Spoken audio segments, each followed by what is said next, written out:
بنیے, اپنے حد تک کریں بھلائی, لوگوں کے ساتھ اچھا تعلق رکھیں, لوگوں کے ساتھ بنا کر رکھیں.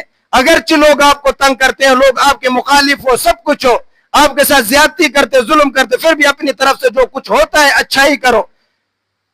مرنے کے بعد تو انسان کی کیا حیثیت ہے؟ کتنے لوگ پچھلے سال موجود تھے, آج موجود نہیں ہے.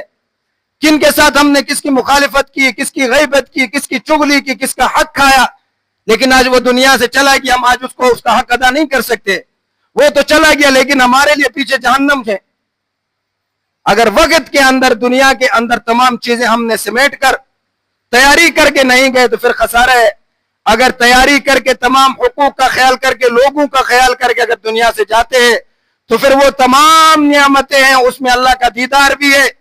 اس میں اس بندے کے لیے اللہ تبارک و تعالیٰ قبر میں اتارنے کے فوراً بعد زبان سے وہ 3 جوابات بھی جاری فرما دیتے اور جنت کو اس شخص کے قریب کر دیتے. وہ تمام نعمتیں انسان کے لیے عام کر دیتے دنیا قبر میں داخل ہونے کے بعد, جس نے دنیا میں اچھے اعمال کیے ہو.